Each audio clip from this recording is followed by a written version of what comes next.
Hey everybody, how are you today? It's Babette Haggerty with Haggerty Dog Training, or Thursday Q&A.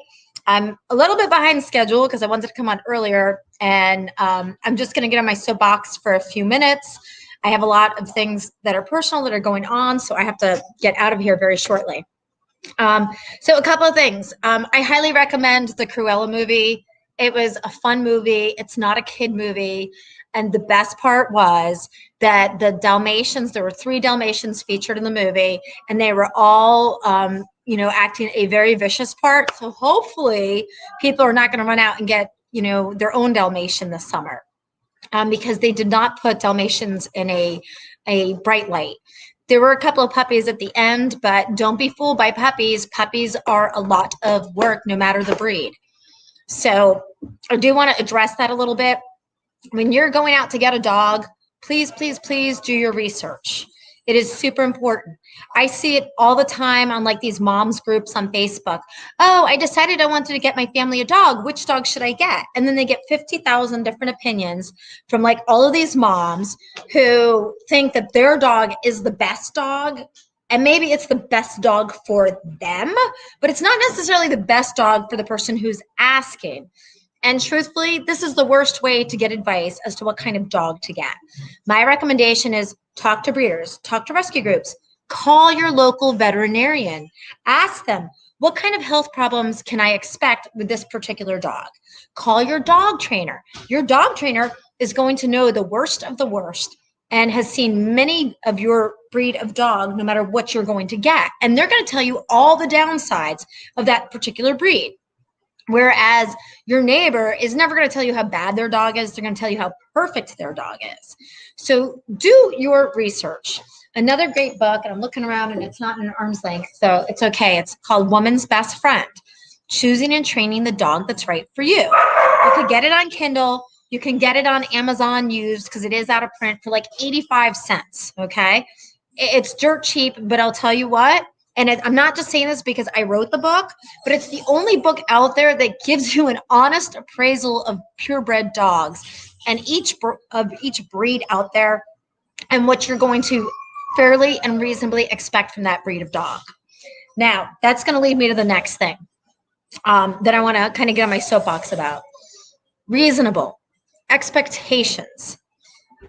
Sometimes owners will have a dog that has an aggression problem, we'll say. I'm just going to use, an example. And yes, this is reflective on, something I've seen many times in the past. And for example, we did get a phone call this week. Somebody has had an aggression problem with their dog for the last 3 years. They had gone to a dog trainer. They didn't listen to what the dog trainer told them to do. And I know that's true because I was the dog trainer. The dog trainer kept telling them, look, you have to do A, B, and C. And they were doing D, sometimes E, and very rarely F. They did nothing we told them to do. Guess what?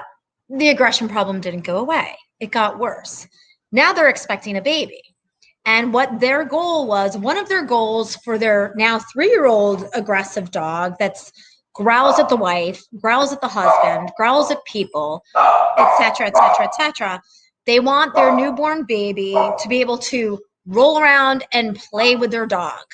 No, it's not a good idea.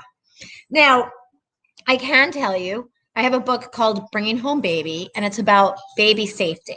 Now, even if this dog did not have an aggressive background, I would not encourage anyone to let their newborn baby roll around on the floor with their dog. You're asking for trouble. You don't let your baby roll around and play in the pool without supervision, do you? Or without a life vest on. I mean, even when we're right there in a swimming pool with our babies, they have a life vest on. And that's what you need with your dog and your child. You can't let them roll around. That's an unreasonable expectation. It looks beautiful maybe in a Norman Rockwell painting or on a Christmas card, but it's not reality and it's not smart. And just because you might want that doesn't mean it's such a hot idea. So I encourage you, when you're thinking about what you want with your dog, be reasonable in your expectations.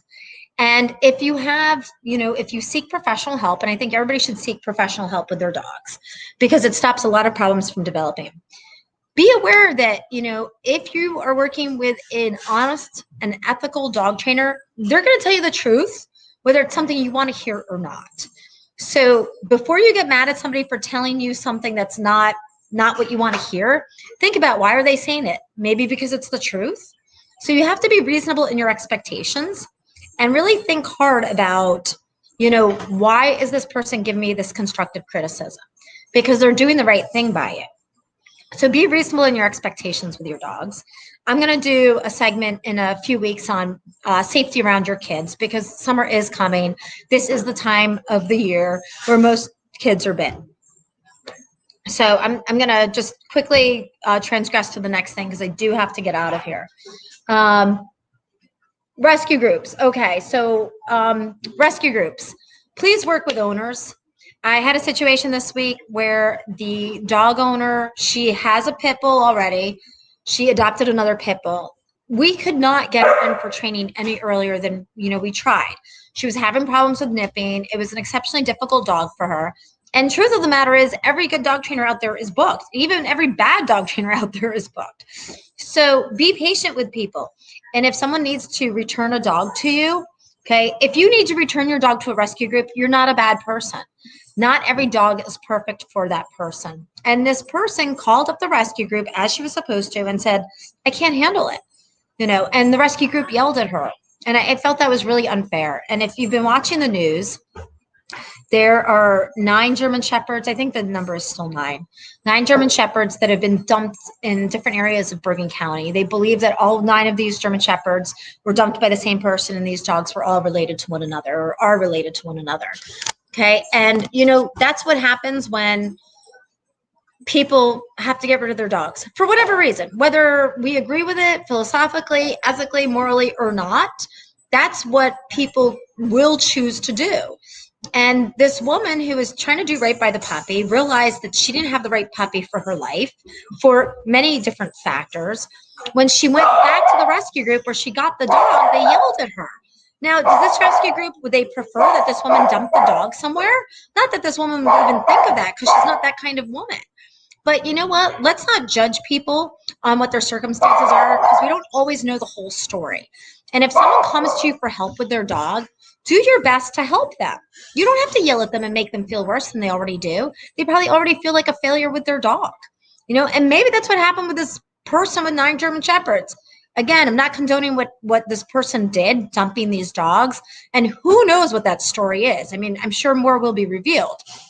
However, if you work with a rescue group, I beg of you, please, when people want to return a dog, don't yell at them and make them feel worse. Okay, because I'll tell you what, that woman is now less likely to get another rescue dog. Not because of the fact that she got the wrong dog this time, the wrong dog for her, but because of the way she was treated by a rescue group. So if you really want to rescue these dogs and you really want to help people, please treat these people kindly, especially when they're calling you and asking for help or admitting defeat and saying, I can't do this. This is not the right dog. I know I'm a bit on my soapbox today, but I needed to really address that. And it's June 3rd. Summer's here. Okay, people are itching to get out. If you need boarding for your dog, you need to call yesterday. So take a look at your map, your calendar, and figure out when you need to board your dog, and call your local boarding facility now, because everybody's always booked. People call us all the time. I had somebody who called me up yesterday, and we're not doing any boarding right now, but she said, I need it for next week. And I'm thinking, I don't know if you're going to find anybody for next week, because guess what? Pandemic is done in a lot of people's eyes, and they're going away, and they're going to board their dogs somewhere. So it's super important. And another thing in that note, try not to be cheap when you are going to board your dog. I remember a couple of years ago, I had a gentleman who came to me, and he had found he was going, I don't know where he was going. He was going overseas somewhere. He was going to be gone for like 3 weeks. And he had gotten a pet sitter, I think off of like Craigslist or like, one of these, freelance kind of pet sitting groups, rover.com or something. I don't even remember which one it was. But it was some lady who just took care of dogs in her own house. She wasn't running a business. It wasn't really a vested interest for her. It was just kind of like when it was convenient for her and she wanted to make some quick cash. And I'm not faulting people for that. However, what happened was he had booked her several months out. 2 days before he's getting on a plane to go overseas for 3 weeks with his family on this big trip, the woman calls him up and she's like, "Oh, I'm not going to board your dog. You're going to have to find someplace else." He's smack dab in the middle of the summer. And like, what's he going to do?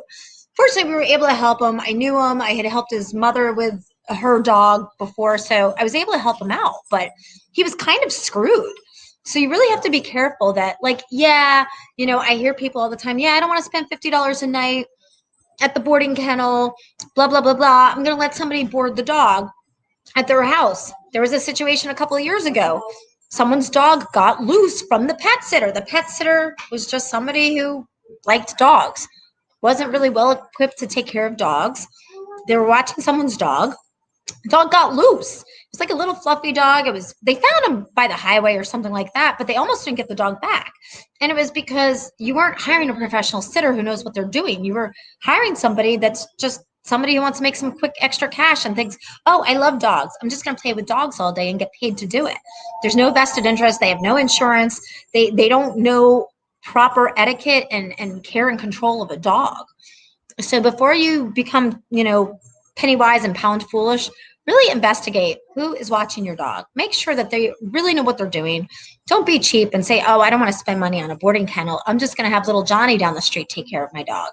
It's not always that simple. And sometimes it can mean the difference between you coming home to a dog and you coming home to look for your dog.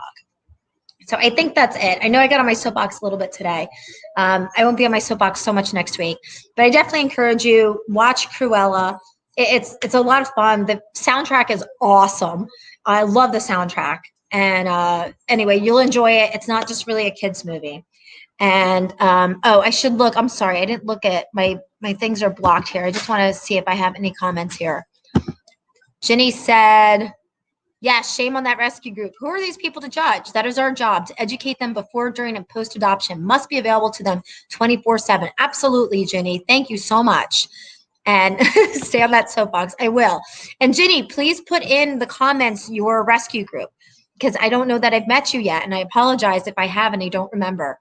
But yeah, absolutely. That rescue group, I want to smack them. And, people also have to remember too, people will call you up and give you a reason. That's not always an accurate reason. For all you know, like their husband is dying or their kid is really, really sick.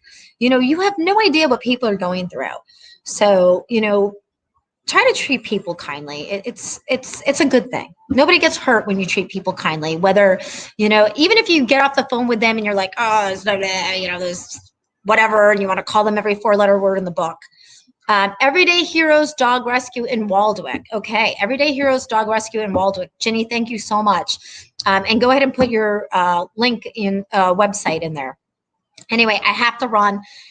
Anyway, it was great chatting with you guys. I'll stay on that soapbox, Jenny, and thank you all, rescue people, for what you do. And we'll talk soon. Take care and have a great week, everybody. See you next week. Thanks.